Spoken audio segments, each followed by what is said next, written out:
What's up, YouTube fam? Welcome to episode number 2 of the 7-Figure Edge.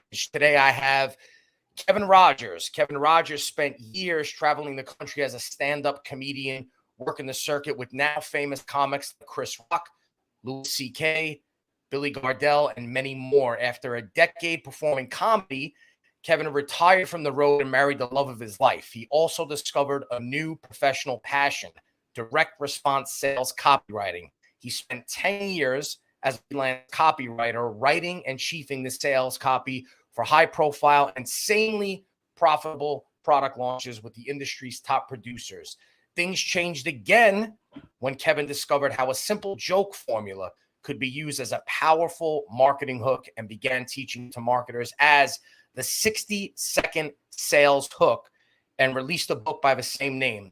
The success of the book led Kevin to create Copy Chief, a private community-based forum and copy training center where talented copywriters partner with value-driven product creators and content providers to produce forward-thinking ad campaigns. After 12 years away from comedy, Kevin's recently returned to stand-up stage, developing 25 minutes of new material over 60 days and performing for 2,000 people, accepting a challenge to open a show for his longtime friend, Billy Gardell of Mike and Molly fame.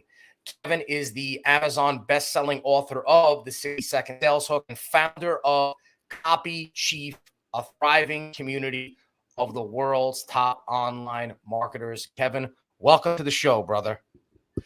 Well, thank you, man. That was beautiful what you wrote, and I'm flattered. Wow, I'm impressed with myself. It's almost as if I wrote it myself. I worked on that all night, man. I know. I can tell. You've hardly slept. And then 7-Figure Edge. I love that. It sounds. You know what I mean? It's got that. Feels a little like a monster truck rally. Yeah, right? man. Like Sunday, yeah. 7-Figure Edge. Paul Machetta. It's got that. You're right. It's got that little bit of a ring to it. So look, man, I'm super excited to have you here. As you know, as I have told you in the past, this is a show about the latest tactics and strategies that 7- and 8-figure entrepreneurs are using in terms of direct response marketing exclusively to grow and scale their businesses. So that's kind of like the first prerequisite of the guests that I want to have on the show. But the second one, which I think is even more important than that, is like, I really only want to have people on here that I enjoy talking to, or that I at least think I would enjoy talking to. And every single interaction that I've ever had with you has been very enjoyable to me. You are a fascinating guy. You are extremely funny, extremely smart. You know a lot about a lot of different things, and you're extremely easy to talk to. You're an easy guy to talk to. So again, thank you for doing this, man. Super happy to have you here. Thanks, man. I am fooling the world, so I'm glad you're cool, man. So I guess, look, let's just jump right into this, right? Like, the world knows you as head of Copy Chief, right? And your many people know you from your association to the great John Carlton. Tell me about this. How did you actually get into direct response marketing?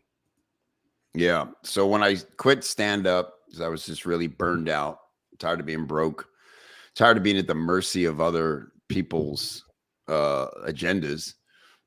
Show business is really one of those businesses where you have very little control over your future until you like really make it like Spielberg level. You know what I mean? Unless you're a producer, and then you still got to go out and sell projects and all this. And so in the little bit of wisdom I had back then in my 20s, I was like, I don't like this feeling. And so I decided to just reinvent myself, and had a little problem, Paul. I had one item on my resume: stand-up comedian, 1988 to 1998. And so I took my little resume and tried to get like no resume jobs. And they were like, yeah. I literally was refused a job parking cars at the hotel down the street from where I lived when we moved to Florida. because the guy was afraid that I would get a gig and leave. And I'm like, no, I'm done with that, you know? So a friend of mine who I knew from comedy had started a marketing business for reselling timeshare condominiums, which is a very shady industry on the whole. But he was trying to really do it legit, and he had really turned his life around. He was a wreck when I knew him as a comic. And so he brought me into his company. And this is telling, Paul, like why he brought me in. He's like, listen, man, there's 5 guys out there on the sales floor. They had a telemarketing room. He's like, any one of them could easily run this business for me or with me, but I don't trust any of them. He's like, you don't know anything about my business, but I would trust you with my life. He's like, so I will pay you more than you're making right now. I was a hotel bellman, to sit next to me and just learn what I do, how this all works, and we'll see where it goes from there. And that turned out to be an amazing gift in my life, because the one thing I knew at that point was that I needed to understand business. You know, it's 10 years as an artist and driving around, telling jokes. Basically, you're like a truck driver hauling dick jokes. You know what I mean? Like I don't, and that's really the job. And so that led to me understanding. I always wanted to write, and I started kind of rewriting his website and coming up with some campaign ideas. And then he hired a guy named Chris Tomasulo to be his consultant to start an inbound sales campaign. And watching Chris create that, and he and I became good friends. He's the one who really turned me on a direct response, like telling me to look up Gary Halbert and John Carlton. And once I found those guys, Clayton Makepeace, it was like, oh man, I get these people are actually cool. This is really interesting stuff. And so that's where I got hooked. Very cool, man. And so what was like the first, you told me this story before, but I'd like to hear it again. How did you, because the story is kind of fascinating. How did you link up with Carlton? Yeah. So John was my hero. It still is in copywriting. And I tell you what's funny, man. We know how many programs there are today. If somebody walks in and discovers, like we all have to somehow, this direct response copywriting thing, the amount of overwhelm they face today is unfathomable, right? Like it's just, how do they find their way to, everybody wastes so much money on bad coaches and big promises and all these things. Even back then, we're talking 2004 and 5. I ran into it. There were only a couple, like Clayton Makepeace had a blog. There were a few live resources, and then you'd have to scour the internet, YouTube, for little clips of John teaching something or something, right? And so even then I would get overwhelmed. I'd be halfway through a sales letter, and then I'd read something on Clayton Makepeace's blog that made light bulbs go off in my head. And I'm like, damn, if I don't start over, I'm not as good as I could be. And this letter's not going to be as good as, so I was facing overwhelm even then. So I made a decision after this happened like 2 or 3 times. I was like, all right, here's what I'm going to do. I just read Think and Grow Rich, right? Napoleon Hill. And, one of the big premises in Think and Grow Rich is create your own mastermind in your head, right? If you know the people who you would invite to your mastermind and how they think and their work so well that you can actually imagine how they would answer and contribute to this think tank. And so based on that premise, I said, here's what I'm going to do. I'm going to unsubscribe from everything, and I'm going to pick one person, and I'm going to just study them to death. I want that person to be able to basically sit next to me when I'm writing. And when I come to a crossroads, I could look at them and say, what do I do here? And I can hear their answer. And it was the easy choice for me to choose John. We had seemingly a lot in common. We both love Travis McGee novels and classic rock music and the blues. And John was just my guy. So I was like a deadhead. I would go to conferences, and all I wanted to talk about was Carlton, right? Carlton.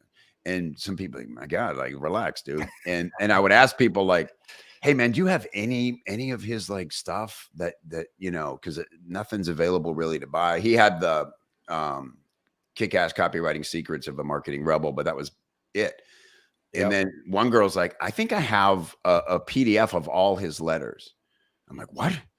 And she's like, yeah. So she sent it to me. And so I was like out like meeting people in empty parking garages, like collecting Carlton stuff. So he became my guy. And so then, now again, in my blog all the time, I would talk about John. I would teach what I was learning through his copy. And I think I kind of get on his radar a little bit from doing that. So then I joined his Marketing Rebel Insiders group, which was a whopping $69 a month and a stretch for me back then, Yep. Mm-hmm. I get in there and I'm just trying to get noticed. I'm trying to be as helpful as I can. I'm asking good questions. And John says to the group, hey, I'm going to be away next week. He would do a critique every week in there. Can you believe that? $69 a month. And John would do a critique every week. He doesn't do that anymore, but crazy. It was incredible. And so he says, I'm going to be out of town next week. Why don't one of you young hot shots take over the critique for me? And I'm like, all right, here's my chance, man. I raise my hand. I say, I'll do it. And I get the copy for critique. I shoot a screencast. I must have re-recorded it like 3 times because I'm like, John has to watch this to make sure I'm not talking crazy here, right? So this is my chance to get in front of John.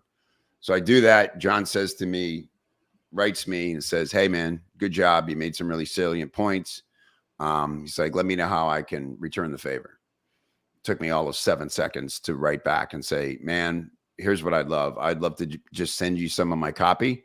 I had imposter syndrome, right? Like we all get. And I'm like, it's working. I just don't know if I've been getting lucky or if I know what I'm doing. Or he's like, yeah, send me some stuff. Send it to him. He writes back rather quickly. He's like, he's like, a couple things I didn't agree with in this one report or whatever. He's like, but I can tell overall you've got the goods, keep it up. And I was like, oh my God, to hear John Carlton tell me I've got the goods was like, boom, like, let's go. Like nothing's holding me back now. Yeah. So that's all the context. So then John announces that he's going to Chicago. There was a big event. I think Todd might've been there, Todd Brown. It was called the Green Room. And I can't remember the dude's name it was, who's the big guy that was in the dating thing. And then he had a lot of info products, one of the OGs. The guy that Kern did the thing for? Yeah. His name escapes me. This is how long we've been around, bro. We're forgetting the legends' names now. Neil. No, it wasn't Neil Strauss, but it was similar to that. Anyway, I don't want to. And so he's holding this event. It's an invite-only event called the Green Room, where all these guys are just going to get together. And kind of like what Todd's doing with the lock-in with the copywriters, right? It's like, hey, let's just all get in a room together and learn from each other, right? And so he says, I'm going to be in Chicago and I'm doing a 1-day hot seat event before this Green Room thing. It was $5,000 and you're in the room all day with John and you're going to get a hot seat. I say to John, I write him, I go, hey, I noticed you're doing this thing. And just so happens I'm going to be in Chicago that day. And if you need any help, like I'm happy to hold a clipboard, like, stack chairs. I don't care. Like would be great to meet you. And he writes back and he's like, yeah, he's like, I think there might be 1 seat available. Let me check with Stan. He goes, if we have it, it's yours. He's like, and we're having a dinner that night that I'd love to have you at as well. And I'm like, how is this happening? Incredible, right? Wow. So I go to my wife and I tell her, oh my God, John, may let me come to this event. And she listens. She goes, wow, that's exciting. She goes, now what are you going to tell him when he asks you why you're in Chicago? I'm like, what? Who cares? Like, he's not going to remember why I'm there. He is John Carlton. He doesn't think about things like that. Yeah. And so I blow it off. I'm like, and so he writes me back. we got the seat. It's yours. Just show up. I go there. I get like some cheap hotel, like 2 miles away. I walk there. I'm so excited. I get there. Now I'm in this room, right? John's not there yet. There's Stan. Stan looks a little pissy. I don't know. It feels like there's some kind of weird tension. He hands me a placard. He says, write your name on it and sit over there. Kevin Rogers, sit down. And I'm like all chipper and I'm like chatting with everybody, you know? Yeah. Fresh off the boat. And so now it's like 5 minutes after 9, still no John. Stan's looking antsy. So there now, the moment, right? John Carlton walks in the room and I'm like, what? He comes in, he looks around, he tries to write something on a piece of paper. The pen doesn't work. He throws the pen against the wall. I'm like, oh shit, like something's going on here. And he grabs another pen, he writes it. And he goes, all right, let's get started. I guess Kevin never made it. And Stan goes, Kevin would be the guy sitting in front of the placard that says Kevin. And John looks at me and he goes, oh, Kevin, you made it. Walks over. I stand up. I shake his hand. I go, John, man, thanks so much for having me. This is great. He goes, so what are you doing in Chicago? Boom. In front of the whole room. And I just stammered, you know, I had nothing. Like, and so it just goes to show why married men live longer. Yeah. And, we should really listen to our wives' advice more. You went into like Ralph Cramden mode. How many? I get it. Well, I have friends here, and I just he just stared at me like he knew I was totally making it all up. But went to lunch with him. Dean Jackson was there. Went to dinner that night. And dude, at lunch that day, the really shocking part, him and Stan invited me to become an instructor in the simple writing system. They were just about to launch it. And I couldn't believe it. I'm like, how do I even qualify for this? I mean, the other teachers were David Deutsch, David Garfinkel, Chris Haddad, Lori Morgan, you know, Harlan Kilstein. I'm like, it's just one of those moments, you know, and let's just chalk this little lesson up to imposter syndrome. Admitting it is good sometimes. Admitting it to John got, you know, him to look at my stuff. But in that moment, I wasn't going to say, I don't think I could accept it. You know, I felt a lot of imposter syndrome, but I was not going to say shit about it. You know what I'm saying? Sometimes when you get an opportunity, you just have to count on the person who's giving you the opportunity to have a good reason for it and accept that they see something in you that you may not see in yourself yet, and just go find out what's there. Wow. Yeah, man. You know, the imposter syndrome thing is a funny thing because it's like in the world of marketing specifically, at least in my experience, I find that it's usually you have two different extremes. You have people that are really great at stuff, but they suffer from imposter syndrome. And then you have people that aren't so great, but they don't have the imposter syndrome, and they're the real imposters. Yeah. Right? It is very ironic. Yeah. They could use a touch, a little dash. Yeah, it's crazy, man. But you know what? You said something that that I really like. You said like you were going down this rabbit hole, but you stopped yourself and you said, I'm going to have the discipline and the focus to pick one person. You know, and I did the same thing. And for me, that was my Todd. Like John was my Todd Brown, right? When I first shifted from being a copywriter, which I've told you before, like I fell into that by accident, but I did it for years. After that, when I decided to like become an offer owner, so to speak, I knew a lot about copywriting, but I didn't know anything about marketing. And I did the same thing. I went down this rabbit hole, and then I found Todd. And again, same thing. I made that decision. I was like, This is the guy I'm going to follow. I like what he articulates things to me in a way that makes sense to me. Because there were a lot of things about marketing that I kind of understood intuitively, but I couldn't compartmentalize them, and I couldn't articulate them, and I couldn't put them in some sort, like, for instance, like levels of awareness. Yeah. Right. Like whenever I would think about creating an offer, I would always think about, well, how much do they know about this topic Right. Right. That was just kind of something intuitively that popped in my brain. But when Right. the way that I heard Todd break that down and articulate it, like I said, everything that he said just kind of resonated with me. Right. I liked his personality, and I liked the vibe that I got from him. And I did the same thing, man. I just picked one person, studied all their stuff, Man. committed to that one person, learned their formulas, learned their frameworks, applied them, and had them work. So I totally get it, man. I think that's a valuable lesson. Yeah. Here's the magic of it, man. I'm writing this down because I'm going to write about this too more. Just the idea of you just say one guru at a time, because here's what people don't realize. They're looking to be receivers of knowledge, right? Mm-hmm. And that is kind of where it begins. But the real value is you being an interpreter of knowledge, right? So if you pick a guru, and truth is, you don't have to pay them anything right up front. It's a common rule. If you're a guru, you have got a ton of free stuff available. Mm-hmm. You've done podcasts, you've done, videos. You probably have an extensive blog. Just cut out all the noise. Stop trying to learn everything. Study one. I don't care who it is. Pick them and study them, and see how does everything they do and say and teach continue to resonate with you, and can you see it affecting the quality of your work? That's the criteria.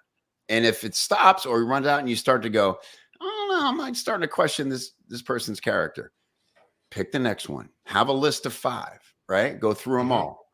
Because Paul, what you did and what I did was we get some credit for the fact that we now are friends with and work with our guys, our heroes, because we applied the discipline and we applied our own thinking to it. And then when we met them, they were immediately impressed. Because what people don't get is gurus, whatever, people who teach, it's a little sad how few people listen and pay attention. Seemingly, I hear things all the time like, this one thing you said helped me, but the people who choose to become your student and really absorb your stuff, and then they do something with it, because that's the natural, then you're finding out about yourself. Am I just receiving information, or am I interpreting it in a way that's making me better? And man, when you're a teacher and you meet a student that you didn't even know existed, who's been doing innovative things with what you teach, and they bring that to you, you want to know all about that person. And it very often leads to long-term relationships. Yeah, it's so true, man. And it's funny. It's, now that you say that, like I even see that with Todd and Mark Ford, right? Yeah. Like Todd, same dynamic between Todd and Mark Ford, right? Yeah, man. So John and Gary. I recently wrote about the first day John went to work for Gary. And the whole thing was about how to choose a mentor, and I was like, people say, how do I find a good mentor? I say, you don't find a good mentor, they appear. They will appear to you. It's your job to be receptive and listen and study. That's exactly the process I was talking about. Not as in depth as we just did, but man, it's just like one of the top 3 X factors, I think, right now. And how do you succeed? How do you get a 7-figure edge? You focus your energy, and that means choosing what you allow in.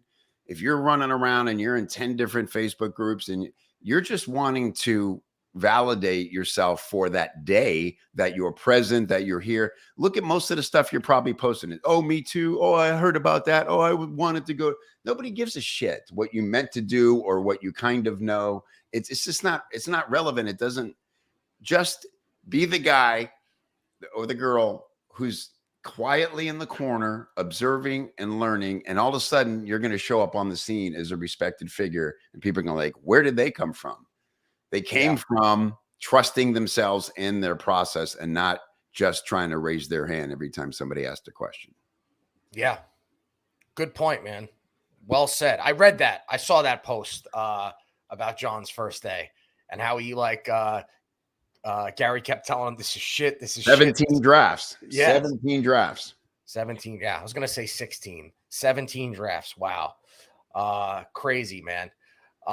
So look, like usually I have like some questions that I want to ask, like kind of like, what are you working on now? What's been a game changer for you? All that stuff. And I think really we can all combine that into this one question that I think you are probably the person that I've been wanting to ask this question the most, just because of where you are in this realm of copy. Like, you're a copywriter and you work with copywriters, and like, your whole business is about copy. Yeah. Let's talk about AI. Yeah. Let's talk about like where is it, where do you sit with AI right now? What's your outlook on it? How are you integrating it into your business? All that stuff.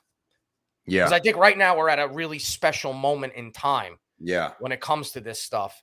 And I just really would love to hear like your take on it, man. Yeah, man.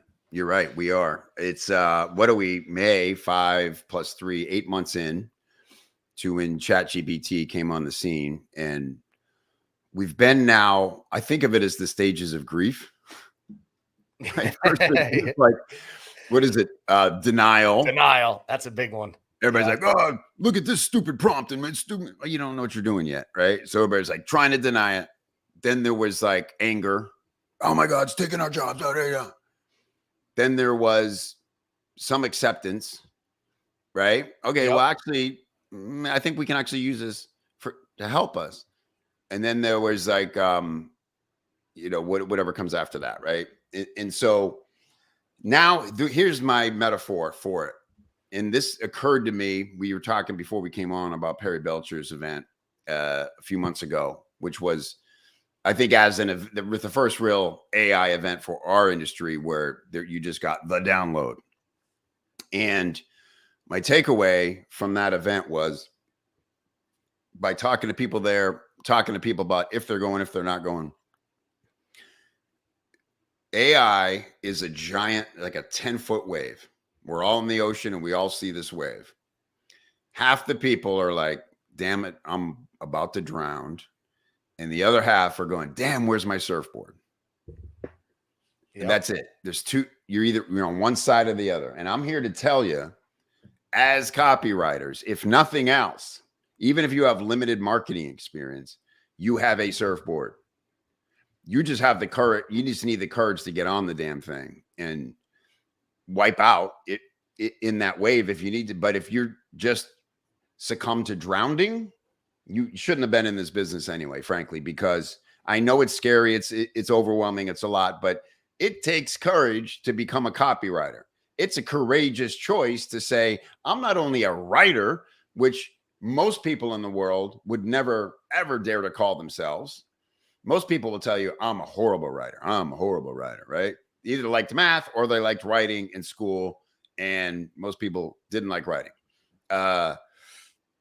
Then to say, I'm a salesperson and I'm going to persuade people with words to buy things, and you know that you're never going to master it, that you're only going to get incrementally better and more educated about it for your whole career. It's a courageous choice. If you don't see that as a courageous choice, just like it's courageous to grab a plank of wood and walk towards waves to try to ride them, whose idea was that the first time? You know what I'm saying? Yeah. And so if you don't have the courage to be in this business, don't blame AI for taking your opportunities away. Okay. Because you weren't going to make it. I'm sorry. If you have enough courage to have already gained some momentum as a copywriter, you got a surfboard, and all you need to do is quit being afraid and start playing with that damn thing and see what it can do. Have your own experience with it. There's 100 new programs coming out every day that are going to tell you how they're going to make this easier, better. And some of them are really great, but they're all in development. One thing we know for sure, everybody will agree, things are going to keep changing fast. There is no one course. There is no one program that you're going to consume and go, I'm good. It's just the beginning to get a base level understanding. But I'll tell you what, from my experience, the courses are great. The knowledge is good. it's got to be implementable like anything else. Like we were talking about with any knowledge. Is it helping you be better? And you can't just watch somebody else run prompts and go, I get AI. You got to go, well, what happens when I put that prompt in? And then just don't be nervous. It's a really friendly machine. Yeah, you're worried it's the beast and it's going to end humanity. Yeah, like all that stuff might happen. I'll tell you what's really encouraging to me, Paul. And I'm like, I'm taking it to the highest level, and then we'll bring it back down to tactical stuff. But, you know, for me, Sam Woods is the guy. I've worked a lot with Sam. He just spoke at my event.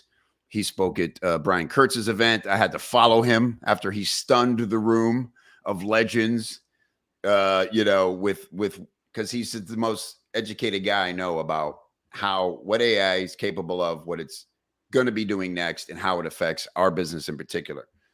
And Sam has he calls it his 100-year vision.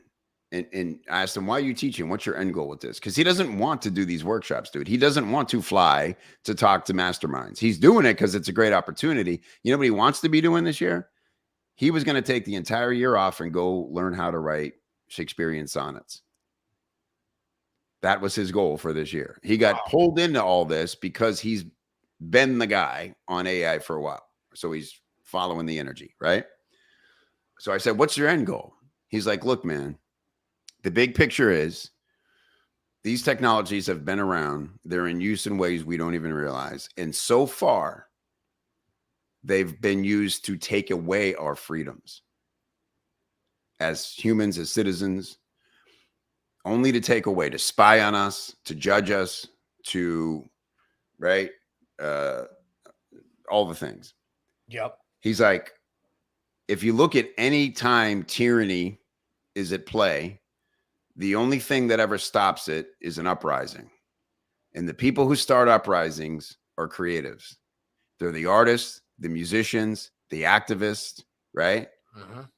And so he said, so my goal is to put the same power that sort of the evil forces have and have been using into the hands of creatives so that we can try to balance this fight a little bit. I'm paraphrasing, but that's what struck me. And so I say that if you're two things you cannot be lazy about it. You cannot just hear about it and think you know it. You got to play with it. It's free. Go play with it. There's a thing called Playground. It's called Playground. Go play in there. Yeah. But on a bigger picture, we need you. We need you, creatives. We need you. You're paid to be a creative thinker, to strategize. Words are the third thing you get paid for as a copywriter. Third thing, ideas, salesmanship, strategy. So, all right, sorry, there's my big picture rant. Now, I'll let you respond to that. Yeah. Yeah. Well said, man. So, I'll tell you what kind of really blew me away was how little I actually know about this stuff, because I watched, I bought Perry's recordings and watched them. And so like one thing that he said, which really kind of stuck out, was he said, I was talking about AI at Traffic and Conversion 4 years ago, 2019. Nobody listened to me. Right. And he said only in the past, whatever it is, 8 months now, people are listening because of ChatGPT, right? But ChatGPT is really just nothing but OpenAI with a bot connected to it, right? And so that was like really eye-opening to me, because I'm like, man, this guy's been on this stuff for the past 4 years, and I'm just starting to scratch the surface along with the other 400 people that were in the room, right? That were there to learn this stuff. And it's interesting, man, because like I saw a very well-known internet marketer, not a celebrity internet marketer, but somebody within our circle that I'm not going to mention the name, but you would know who, like everybody in our circle would know who this person is as like an OG legendary direct response marketer. And they put up this post the other day saying how like basically ChatGPT is garbage, and how like he played around with it, and it didn't produce anything worthy of him either using as a content piece or a piece of copy. Wow. And it was just like, wow, man, it's like,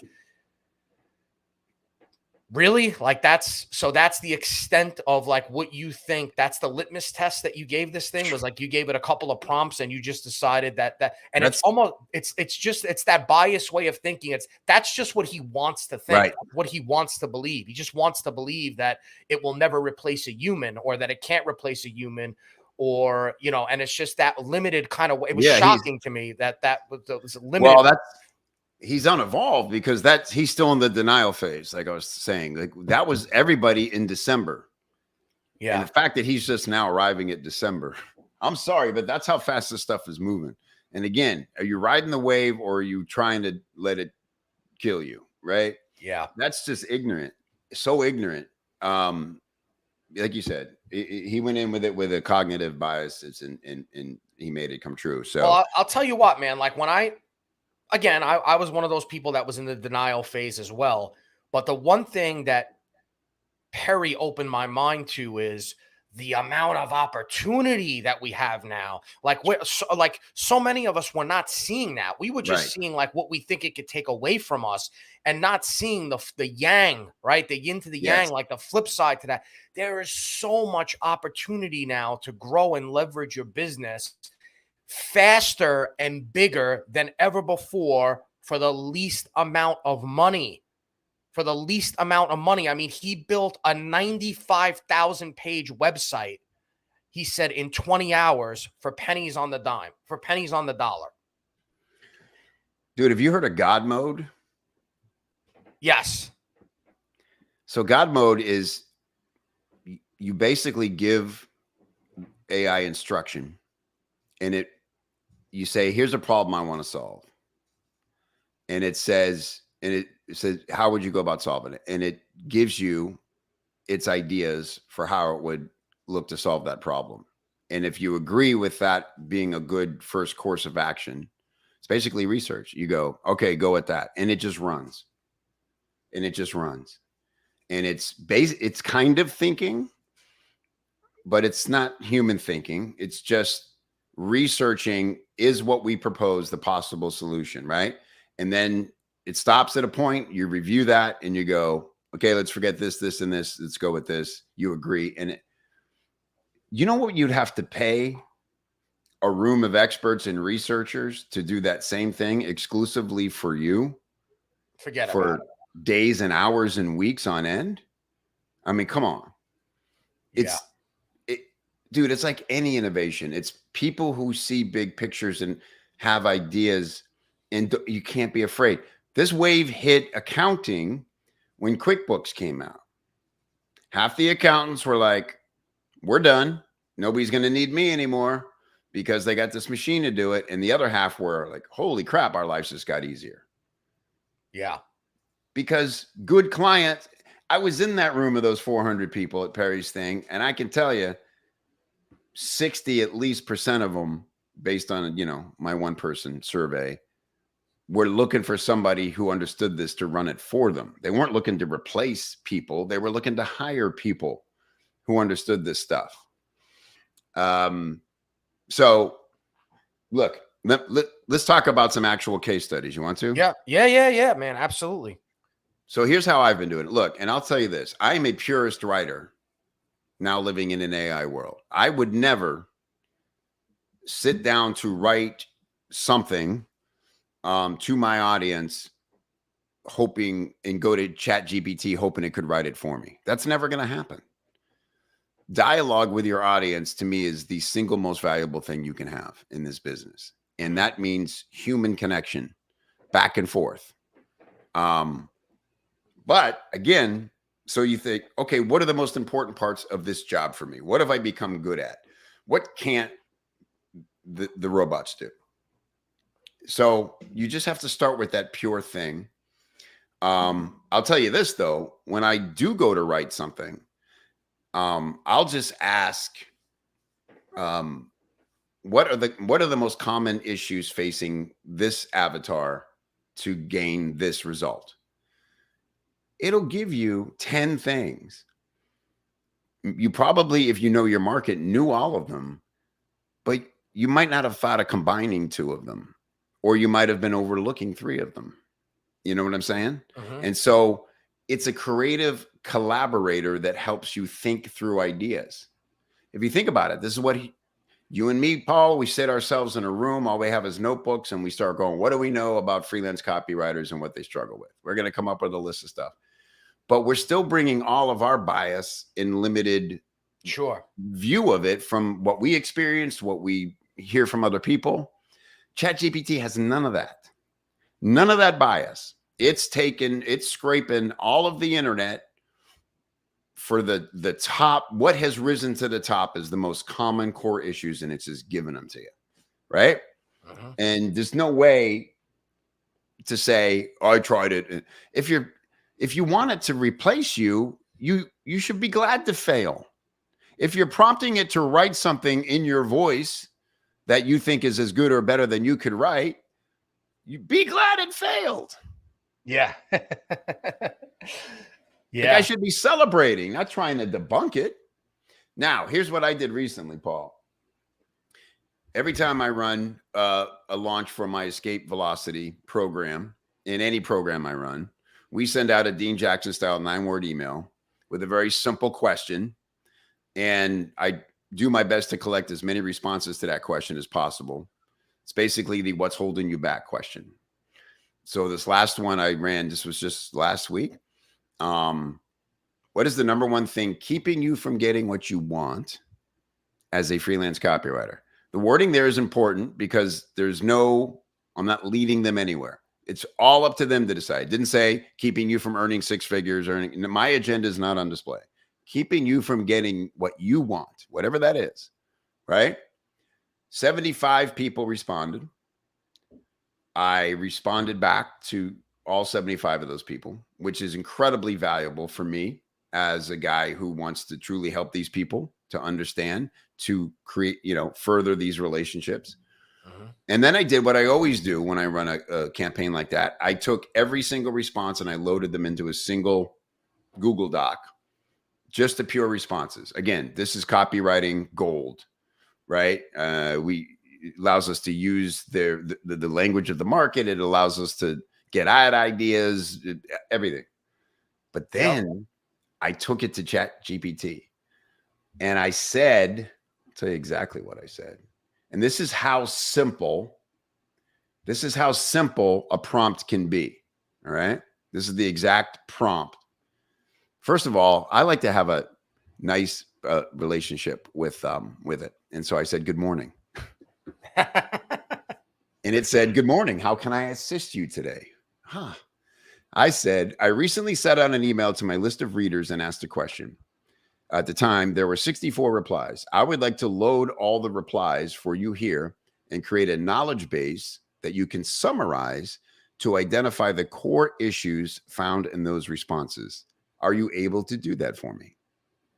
Yes, I can certainly help you with that. Please provide me with the email replies and I'll do my best to summarize the core issues found in those responses. You can paste the replies here and I'll analyze them for you. Now, what does that sound like, that conversation, Paul? Sounds like you're having a conversation with a person. Not only a person, the greatest assistant you could ever have. Yeah. Yes, I'd be happy to. Yes, I understand. Repeating back to me my request so I know that it understands. Yep. Pepper Potts, man. Yeah. And so then I loaded all the responses in, not the doc. I just copied them from the doc. At the time, there were like 70. It spits back, do it in seconds. Now, keep in mind, it's only working from what I put into it. So there's no outside weirdness. I'm not getting anybody else's content. 57 core issues that it found in seconds in those 70 replies. A couple of them, as I read through, were repeating. So I said, please remove any repeating themes and break it down to individual core issues. It handed me back 33 core issues. Wow. What can I do with that, bro? Wow. Endless. So if you're trying to make it replace you, be glad you're failing, and then stop doing that and use it as the greatest possible like intern you could ever have to help you think better and distill the material you're working from into something more relevant so that you can get a head start on your own work. Yeah. So I'll tell you what, that's great, man. So like the extent that I've used it is, so, in E5, part of the second part of the marketing argument, right? So in the marketing argument of an E5 campaign, the first half of it is the unique mechanism unpacking, how the unique mechanism works. And then the second part of the marketing argument is all the claims that you make about the unique mechanism that demonstrate differentiation and superiority to everything else. Right. And so those claims come from gap questions, which are questions that prospects are going to have that are going to form a gap between where they are and them actually buying the product or service, right? They're just basically questions in the form of objections.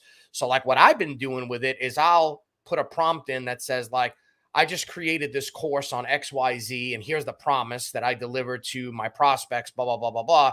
What are the top, let's say, 30 questions that a prospect would have about this claim that I'm making that would potentially stop them from buying it?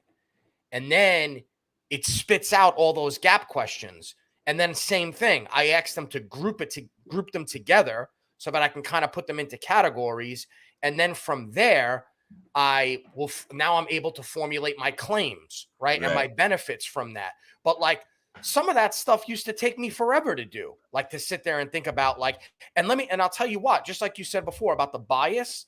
So like when we used to do E5 in group coaching, which we don't do anymore. Now we do it all one-on-one, the acquisition accelerator. But like when we used to do the group coaching, one of the best benefits of the group coaching is we'd have 8-10 people on a call. Each person would get a chance to talk about their promise, and then everybody else on the call would chime in with their gap questions. So you start getting these other perspectives, and people come up with questions that you never would have thought of. Yeah. Right now, ChatGPT, you could do the same exact thing, right? And save yourself so much time. So I totally get it, man. Leveraging it as a tool instead of expecting it to do all the work for you, right? It's not going to build a house for you. It'll just help you build a house a lot faster and a lot cheaper. 100%. In any part, it's a good example because my wife and I attempted to build a house and the project went sideways, right? So you could not only ask it, hey, what are some common problems that make house building take longer than it was expected? Again, just a simple piece of knowledge. And the thing is, and this is why Bing is right now, ahead. I haven't used Bard yet, but it's no longer are we going to search and choose the top document and go, well, here's 7 things, and I guess I'll just trust those. You can keep asking back and forth, and it'll just keep giving you better and better, more specific information. Like that's the beauty of it. That's why I say it's the greatest creative collaborator, because you're in your bubble. Our slogan in Copy Chief is nobody writes alone, because what I mean is the final product should never be done in your vacuum. It starts in your vacuum. You need to develop your thinking and say, where do I begin with this?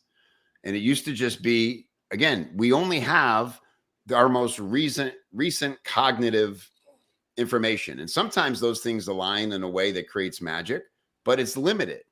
Now, if we bring AI into our process, it's not guiding us. It's not telling us what to do. We're telling it what we want to know. And that's enhancing our thinking about it. And that's where the great ideas come from, right? So I haven't seen anything. I've yet to see this thing produce any piece of content that scares me or reminds me of any great writer I know, copywriter, right? Let's be glad about its limitations. But the truest phrase I've heard through all this is copywriters will not be replaced by AI. Copywriters will be replaced by copywriters using AI. It's just how it is. Yeah.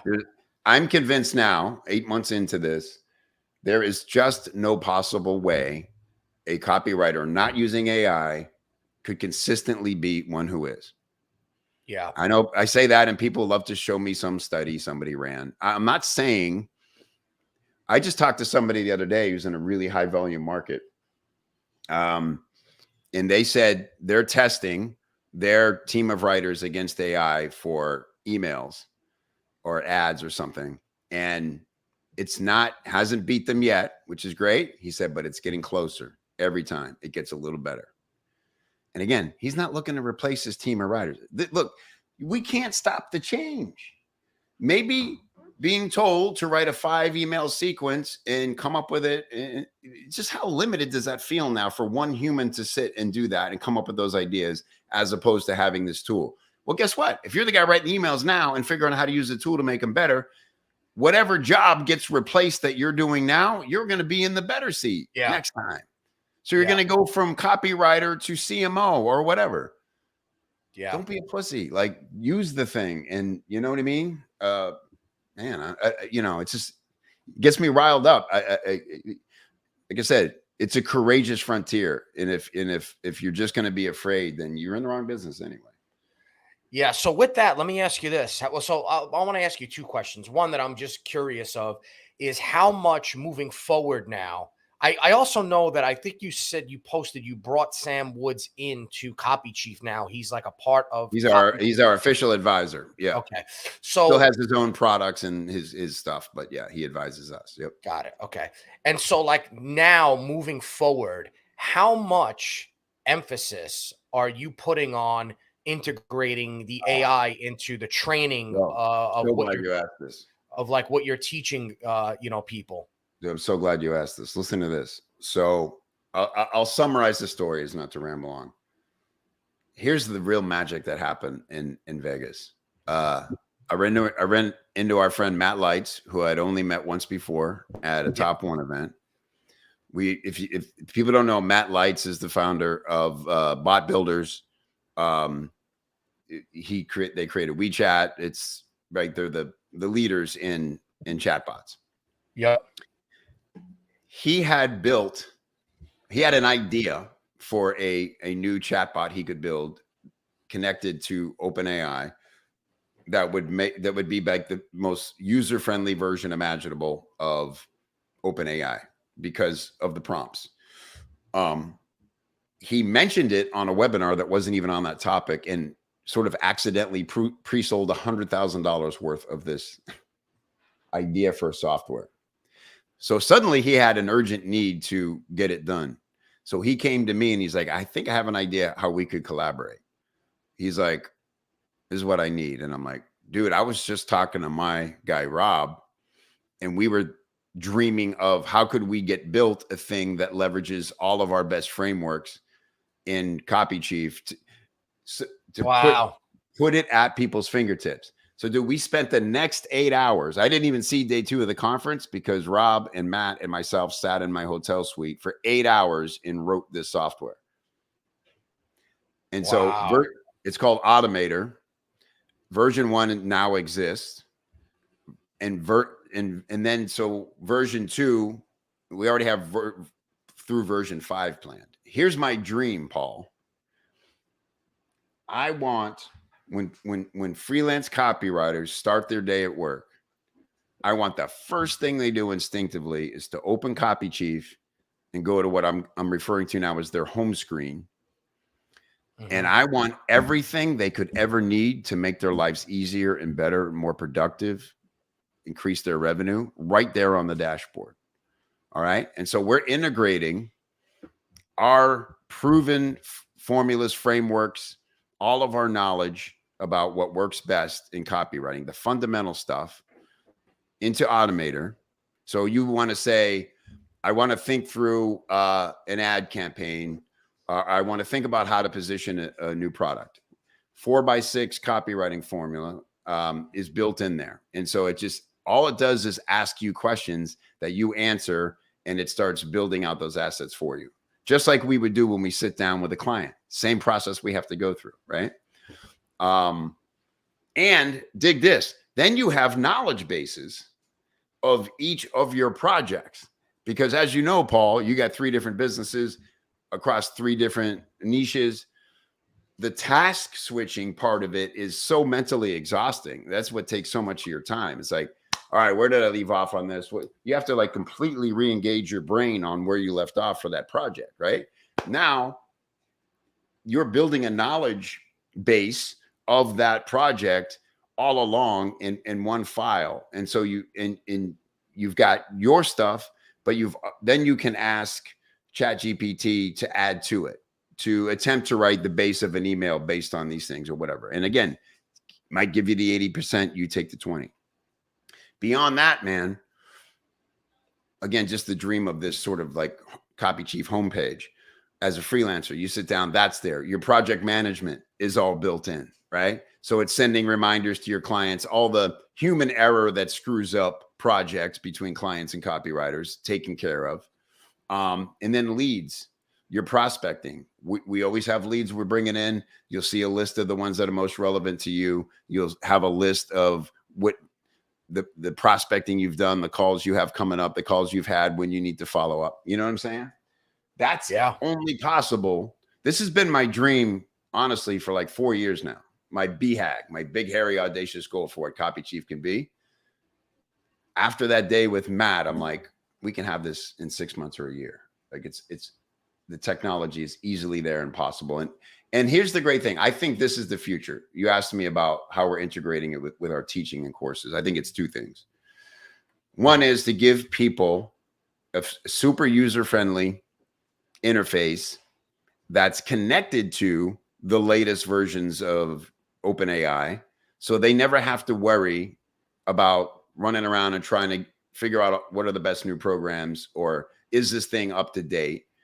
It only just gets better as things get better, but you have a nice, comfortable interface that you're used to working with that produces really great content for you, right?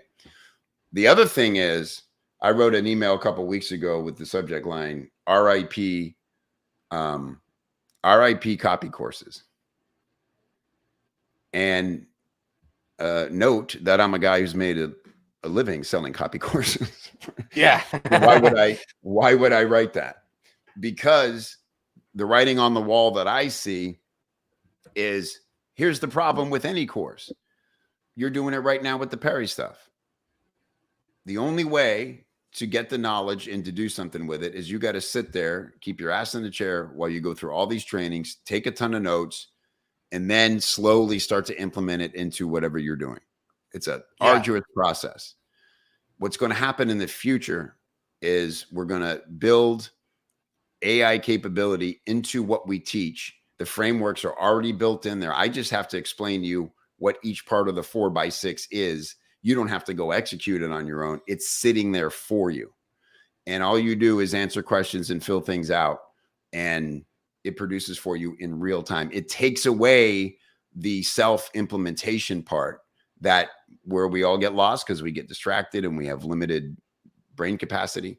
It's sitting there at your fingertips. And anytime you need to be reminded, okay, what's number 4? What does that mean? You click a video, you get a quick summary, a reminder, and you're back in action, right? And so I think that's the future of courses, dude. It's going to have to be implemented, pre-framed for you to use in real time, or it's just going to feel archaic. It's going to feel like going, maybe you do this once in a while because it's a cool way to learn, but you're like, my internet's down today. I'll just go to the library and hope I can find something on how to improve a golf swing. That's what traditional courses are going to feel like. Like you only have the library and no internet now, Yeah. Yeah. Let me ask you this, man. As we start to wind down here, I'm going to shift gears for 1 second. Speaking of like courses and education and stuff like that, what is something that you hear many people pass off as sound advice that you either completely disagree with, that you just completely disagree with, either because it's never worked for you or it just doesn't make sense to you? Is there anything like that jumps out to you? Yeah, but it's not necessarily a marketing tactic, because I think with marketing, I'm talking about an ad writing or testing tactic. I think you should try just about everything. the one thing that comes to mind when you ask me that has my ire is I'm fired. You know, I started taking testosterone shots, Paul. If you've noticed, I'm a little more fired up. Yeah, I think it's, I have I think too. have you? I think it's starting to Yeah. work. I'm really feeling like fired up. It's good. Mhm. Here's the one I wish nobody would ever do anymore. Maybe it worked for a minute. There's a lot of freelance copy gurus instructing their bros mostly because to go make this offer to offer owners. Hey man, I wrote this or that, some emails or a version of your landing page, and all you got to do is run it. And if it doesn't crush your control, you don't pay me a dime. And if it does, it's 20 grand or whatever. It's exhausting.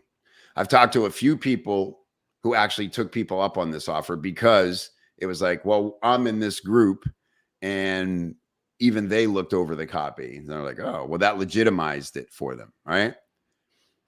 They go through all the time and trouble to load the thing, to test it. And it just, one or two things happen.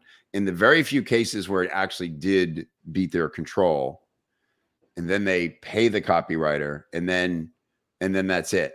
They can't produce anything after that because that was their one trick. So basically they paid Guru X to help them write an ad that could have a chance of beating the control. And then they can't just keep going back to Guru X to keep creating. And so then they fail miserably. And it's, you know what I mean? So it's a waste of 20 grand because they didn't make 20 grand more from the offer, you know? Or the other thing is that it doesn't convert at all, or that the person, what they give them is totally crap. And so that is just the wrong approach to trying to gain a copy client. Look, it's a relationship. It's not a transaction. Show the care that you understand them and want to understand them and want to understand their audience and want to, again, prove that you can bring some insight, just like you and I did to John. Hey, I think a lot about your stuff. I have some really good questions for you. Oh, that's interesting. You know, and let the relationship develop. That's yes. Sometimes they're saying, I need a copywriter to write 5 emails. Sure. It starts there. And if they hire you, great. But come in, and when we talk about over deliver, it just means like show up as your best self. That's what's going to lead to the bigger opportunities. And so that BS bizoppy transactional based way of approaching business owners as a copywriter is the number one thing I completely disagree with. Let me ask you this: if someone has been studying a particular person, like you did with John or I did with Todd, and you kind of know their offer suite, and you know their value ladder, and you do have kind of a plan in place, like, okay, if I nail this variation, this is the next thing I would do, or this, like, not just a one-off thing, so that you are thinking a few different steps ahead, so that issue that you just mentioned doesn't happen. Do you think then it's okay, or still you're just like, nah, yes, you're not with it? I think it is okay, but this is where you have to be really strategic about how you do it. Yeah. So again, because now think about it, you've just separated yourself from all the people who spam these kinds of people all the time. But how do you get in front of them in a way that doesn't look like just another spammer, right? Here's what I would do. Two ways you could do it. One is try to find somebody you know who has a connection, show them what you did, and if they're impressed, maybe they'll make a direct introduction to them or somebody on their team. That's right. Again, you've got the evidence, you've done the work, and that goes a long way. So even if you can't use it directly to get in front of the person, 6 degrees of separation, who knows who can get me in there, right? Barring that, the second thing I would do is I would make a video, maybe 2 minutes, and I would show the first part, but not give away everything. So for instance, if I was analyzing an ad or a sales page, or even an offer stack. We could say like, here's what would be impressive, because here's what you want to do in this. You want to show that you're really studying their stuff. Okay. So you could say, hey, I'm doing a funnel analysis of this new, strength building supplement. Right. And you show a diagram of the funnel. Here's where I entered. Here's what I saw. And based on my research, because they run the most traffic towards this landing page, I'm assuming this is their control. So let's go with that. Blah, blah, blah, blah. Now, it's a really great funnel. This is a good company. I believe in their products. I use their products. But there are 3 things they're not doing that I'm really curious about why they're not doing them. And if you want to hear what they are, enter your email below and I'll show you the full report. Guess what? You promote that video and tag that company enough places, there's no way they can't watch it. Who wouldn't watch a funnel analysis of their own funnel to hear what somebody's saying about it? Yeah. They're going to reach out to you, or they're going to at least sign up to your list to see the rest of it. And if they're smart and what you presented was smart, they're going to call you. They're going to get on the phone with you. Very cool, man. Very creative. I like that. And here's the great part about that, Paul. Even if you don't get in front of, if they don't contact you, they don't care, they don't hear about it, you now have authority content for every one of their competitors. So this is one of my best things that I teach freelancers. It's like, this is kind of a theme we've been talking about. Take the energy you're using, the things that light you up, focus it, and teach what you're learning. It doesn't have to be perfect. Yes, there's people better. Don't worry about that. Don't have imposter syndrome. Teach what you're learning, and the right people will see that you're an expert in that thing. Be consistent. And next thing you know, you're in the conversation and people are recommending you. That's how the magic happens, Paul. You got to be a doer, not just a watcher. That's how you got where you are. That's how I got where I am. Yeah. And I think, like, circling back to the imposter syndrome thing, I think too many people worry about, too many people worry that somebody else knows more than them about a specific topic. But what they don't realize is that many of the people that you teach, like, they're not even up to that point in the journey yet. Right? Like, everybody's at a different point in their journey. And so, like, you could be like, if you've legitimately built, like, let's say a business that makes 10 grand a month, let's just say, right? And you're like, well, I don't want to teach people how to do that, because there's people out there that teach people how to, build businesses that make 100 grand a month. Yeah. But to somebody that's never made $5,000 in a month, you show them how to make $10,000 a month in their business. You're the expert. Right. You can't get paralyzed and worry about, like, just because somebody else teaches something bigger or better in your mind, right? You let that stop you and become an imposter because of that, or you feel like an imposter because of that, right? It's like you said, you just have to trust what you know and put it out there and teach it, and provide value to the right people, and the rest will fall into place. That's 100% right. Because you're learning how to teach. You're learning how to give value. You're learning from the feedback people give you about it. Oh, this blew my mind. Oh, this confused me. Oh, could you tell me more about this? It's, again, that's why I say the dialogue is the most important thing. It's a two-way conversation, but you're starting it from one side.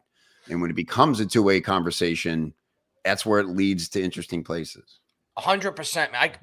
Bro, I could not agree with you more on that. Like, that, I've seen that in my own life in, like, jujitsu, right? So I've been training jujitsu for a little over 10 years. I've been teaching it to little kids between 6 and 11 years old for probably the past 8 years. And so much of my understanding of it and my approach to it has come from the teaching, from explaining it to somebody else, and again, starting that kind of feedback loop and that dialogue, right?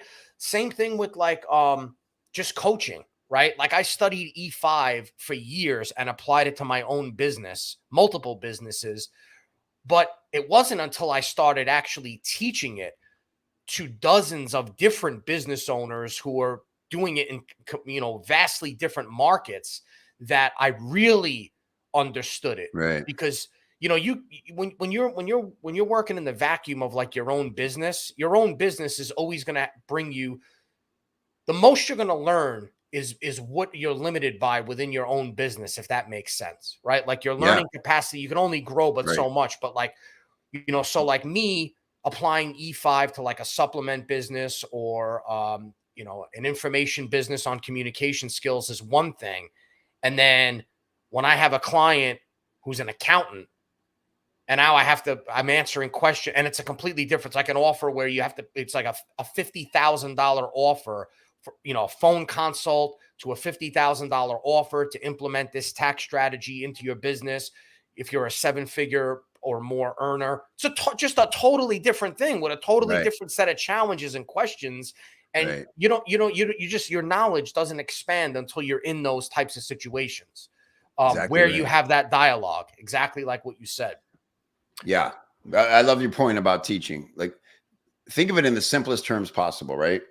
If you live in, you know, a city, moderate size, and you have to walk to work through a tourist area every day. And so every day somebody asks you directions to where to find something, right? The Mhm. first time you might stammer and stutter through it because you're like, you're like, and then you go, God, man, I'm not good at giving directions. I probably just got that person lost, right? Imagine by the 5th time somebody asked you, you'd be able to spit it out in 30 seconds and see in their eyes that, thank you, get it, super clear. Yeah. So you're the expert to that person just because you know how to get to the place they're looking to go. That's how simple it is to be an expert, but it's an iterative process. So put yourself in a position to repeat your knowledge over and over, like you're learning with the kids. First time you tried to explain a move, they didn't get it, and now 8 years into it, I mean, I'm sure you approach it 1,000% different than how you would have then.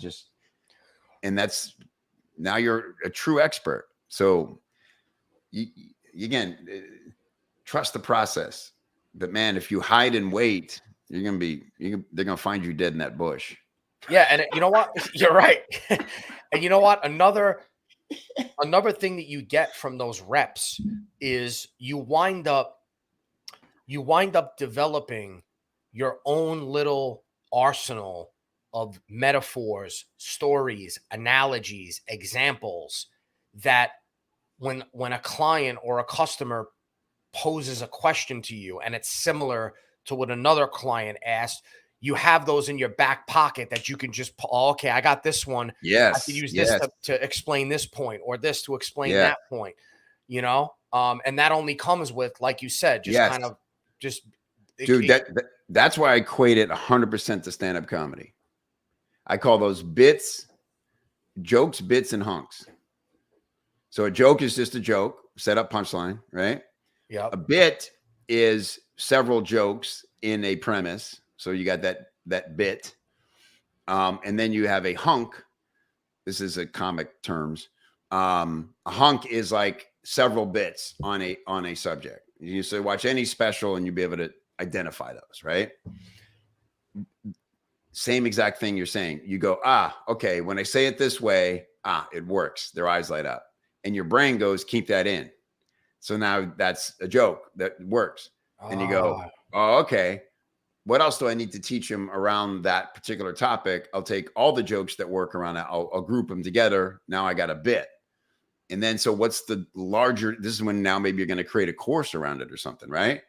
Okay, but now I've got 3 hunks that I teach that make up this course. But just like you said, man, the only way to know that is through the dialogue. If you're guessing, and that's another thing, by the way, you cannot tell ChatGPT to do for you and shouldn't post it as is. I just asked it to help me write a guide about freelancer productivity. It outlined it for me beautifully. And then I asked it to use my voice and write it again. Horrible. It didn't sound anything like me. Great starting point. Nothing I would ever cut, paste, and put out as my own. But again, so because I know the knowledge from years of teaching and what really needs to be in there and how I would say it and what's superfluous to my audience, right?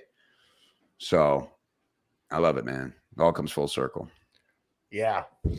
All right, so let me ask you. I'm going to ask you one more thing, and then I'll let you go. So this is the question I want to ask you.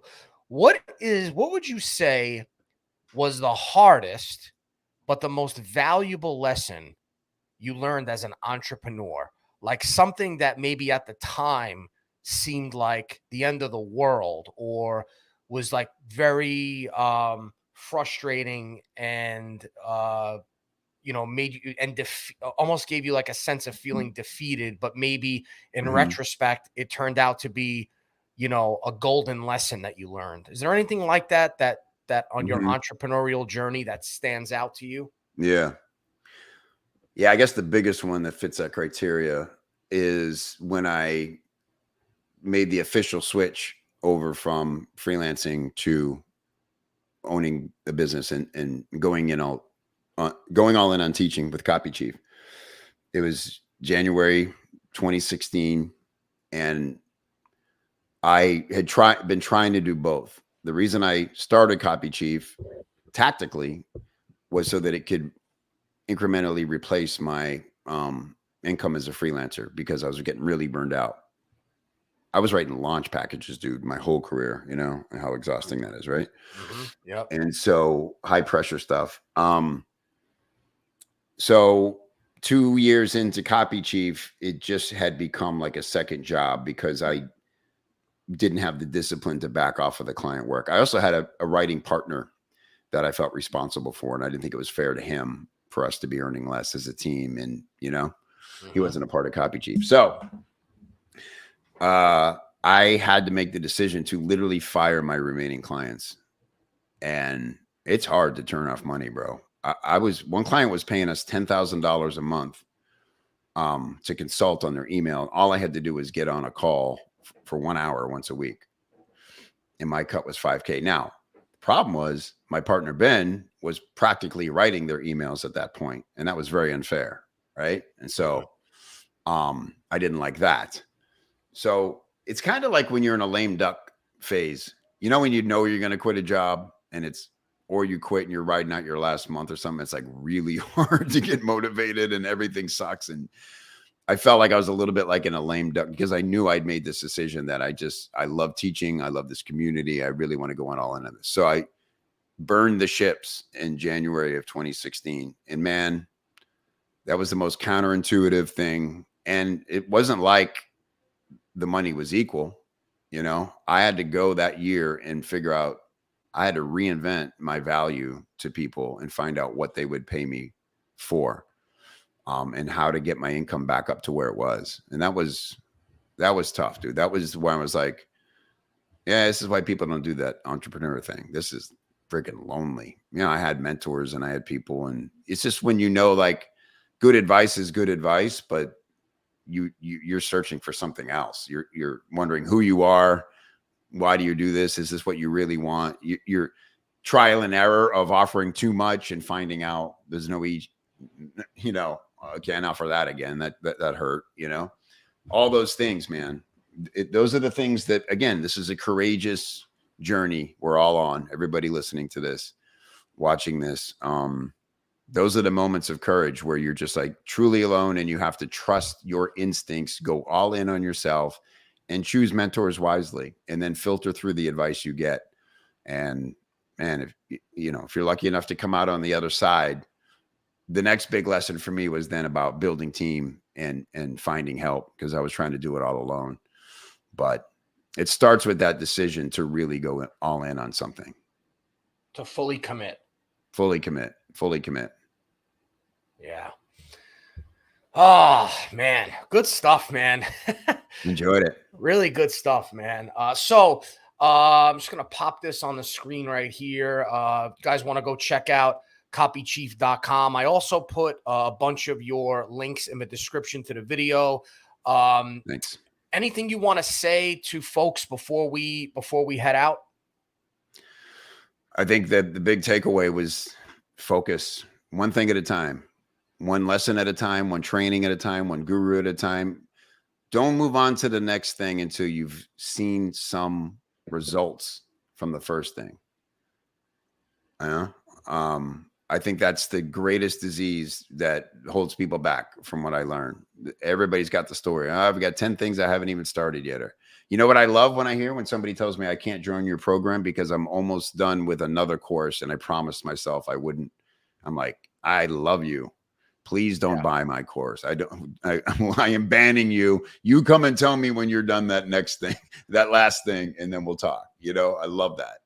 It is rare and it is the key. So focus, man. Cool, man. Good stuff. And if you are a 7-figure entrepreneur doing $1 million, $2 million, $3 million, you're looking to get to the next level, check out top1mastermind.com. Join the savviest marketers in the game, all using direct response tactics and strategies to grow their businesses. It's an awesome group of people. It's more like a family. I can vouch for that. Great people. Yeah, and you'll learn a lot. It's more than just a mastermind. It's mastermind, network, family environment, love, food, drinks. The new mansion's got a lazy river in it. So that's pretty cool. But so go check that out, top1mastermind.com. Go to also check out copychief.com. Also all the links in the description to check out Kevin's stuff. Kevin, thank you again for doing this, brother. I really appreciate it. And hope to see you in person soon at some point. Likewise, brother. Let's make it happen. All right. Take care.